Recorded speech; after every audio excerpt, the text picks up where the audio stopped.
My dear students, आज हम करने जा रहे हैं सोशल मूवमेंट का पार्ट 3। और पार्ट 3 का फर्स्ट टॉपिक है पीजेंट मूवमेंट। क्योंकि हम सारे के सारे मूवमेंट्स जो हैं वो क्लियर कर रहे हैं और इस चैप्टर में से एक मूवमेंट जो है आपको एग्जाम के अंदर आनी भी है। ठीक है, तो हमने इकोलॉजिकल मूवमेंट जो है प्रीवियस वीडियो के अंदर कंप्लीट कर ली थी और इस वीडियो के अंदर हम पीजेंट मूवमेंट पढ़ेंगे। ठीक है, तो पीजेंट मूवमेंट जो है यहाँ पर 2 पार्ट्स के अंदर डिवाइड है।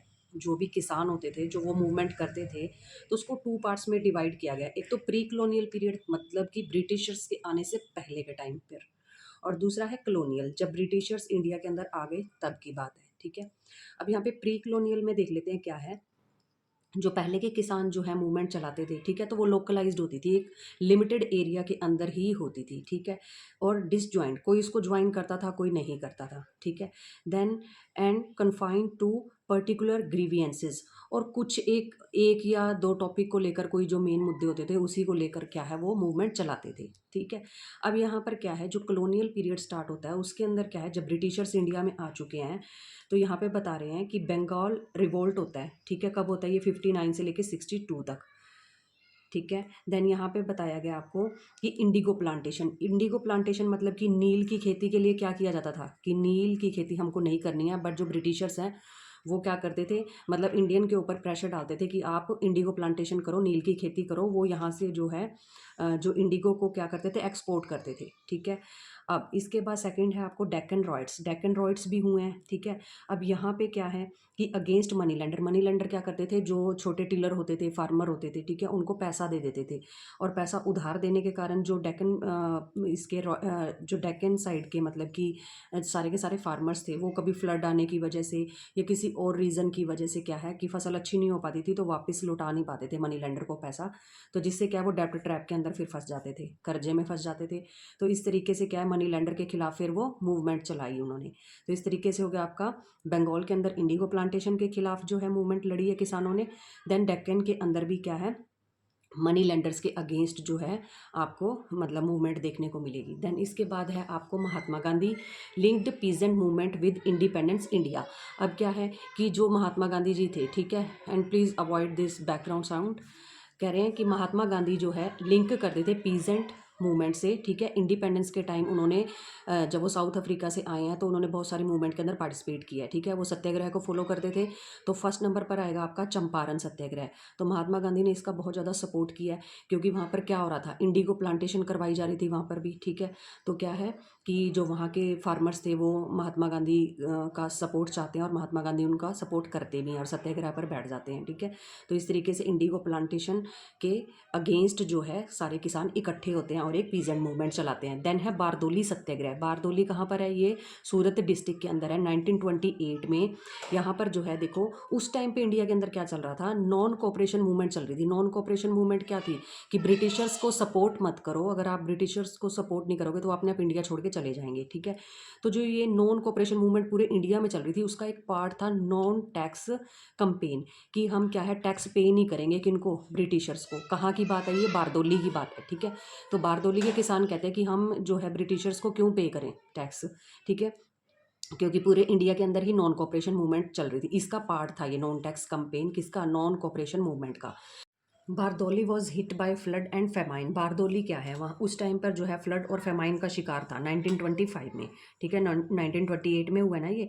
Then which adversely affect crop yield. अब यहाँ पे क्या है, जो आपकी मतलब कि खेती बाड़ी थी वो बहुत ज़्यादा ख़राब हो चुकी थी, तो वो क्या है ब्रिटिशर्स को पे नहीं कर पा रहे थे जो उस टाइम पे टैक्स हुआ करता था। तो इसलिए वो मतलब ब्रिटिशर्स के खिलाफ जो है अपनी आवाज़ उठाते हैं और पीजेंट मूवमेंट उनकी स्टार्ट होती है। ठीक है, बट फिर भी क्या होता है, ignoring this Bombay presidency increased tax rate by 22%। कह रहे हैं कि जो 22% लगता था ना टैक्स, उससे भी ऊपर बढ़ा के उनको और ज़्यादा टैक्स उनके ऊपर लागू कर दिया गया बॉम्बे प्रेसिडेंसी के थ्रू। किन के ऊपर, जो बारदोली के किसान थे उनके ऊपर।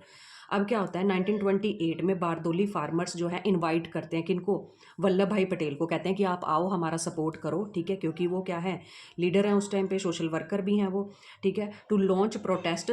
और उन्होंने क्या है वहाँ पे वल्लभ भाई पटेल ने वहाँ पर पहुँचकर जो है प्रोटेस्ट को लॉन्च कर देते हैं। कहाँ पर जाते हैं, बारदोली में। ठीक है, तो बारदोली की जो लेडीज़ हैं, ठीक है, बारदोली की जो वुमेन्स हैं, उनको सरदार के टाइटल के साथ मतलब सम्मानित करती हैं उनको, उनके नाम के आगे सरदार का जो टाइटल है वो लगा देती हैं। ठीक है, जिसके बाद क्या है, वल्लभ भाई पटेल को सरदार वल्लभ भाई पटेल कहा जाने लगा।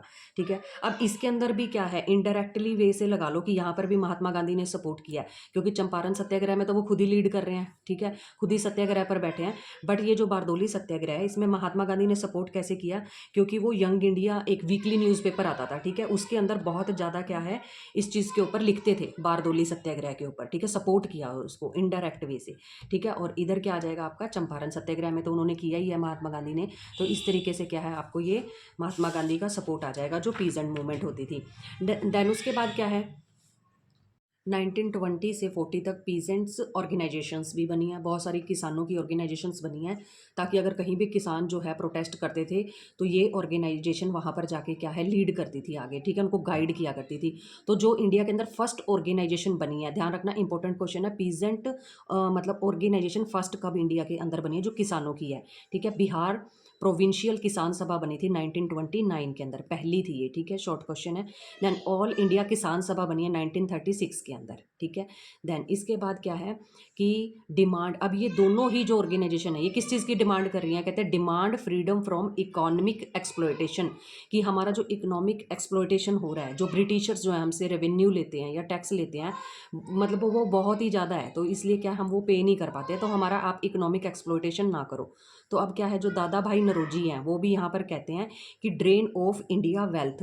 अब इसका मतलब क्या है, ड्रेन ऑफ इंडिया वेल्थ, कि इंडिया की जो वेल्थ है, इंडिया का जो पैसा है सारा का सारा, वो क्या है कि मतलब कि एक तरह से ड्रेन में जा रहा है, कि सीवरेज में जा रहा है। मतलब कि अब यहाँ पे क्या कह सकते हैं कि जो यहाँ का पैसा है, यहाँ की जो वेल्थ है सारी की सारी, वो क्या है, ब्रिटिशर्स यहाँ पर हैं, तो वो क्या करते हैं, यहाँ से जो रॉ मटेरियल है चीप रेट पर ले जाते हैं और फाइन गुड वहाँ से तैयार करके बहुत ही कॉस्टली या फिर बहुत ही हाई रेट पर जो इंडिया में लाकर वापस बेचते हैं। ठीक है, तो इससे क्या है कि इंडिया की वेल्थ जो है वो ख़त्म होती जा रही है। तो दादा भाई नरोजी जी ये ड्रेन ऑफ वेल्थ का कॉन्सेप्ट देते हैं यहाँ पे। अब हमने पहले तो पढ़ी हैं सारी की सारी 1947 से पहले की जो मूवमेंट थी। ठीक है, देन अब जो स्टार्ट होंगी वो होंगी आफ्टर इंडिपेंडेंस, जो पीसेंट मूवमेंट्स हुई हैं उनके बारे में। तो ये सबसे पहले आपको आ जाएगी इसमें तेभागा मूवमेंट। तेभागा मूवमेंट 46 से लेकर 47 तक चली है, led by sharecroppers of the north Bengal. अब ये क्या है, नॉर्थ बंगाल के जो पीजेंट्स थे, ठीक है, उन्होंने की थी। किसके खिलाफ की है, कह रहे हैं jotedar rich peasants collect huge revenue control local market. कहते हैं जो जोतदार होते थे, ठीक है, मतलब कि रिच पीजेंट्स होते थे, वो क्या करते थे, मतलब जमींदार टाइप लगा लो, कि वो ह्यूज मात्रा में क्या है रेवेन्यू कलेक्ट करते थे और पूरी मार्केट के ऊपर भी उन्हीं का कंट्रोल था। तो जो छोटे फार्मर थे वो बहुत ज़्यादा परेशान थे। फिर है चार्ज 1/2 ऑफ क्रॉप। अब ये क्या कहते हैं कि जितनी भी अगर आपकी 100% जैसे कि मान लो क्रॉप हुई है तो उसमें 50% जो है वो जोतदार को दे दो।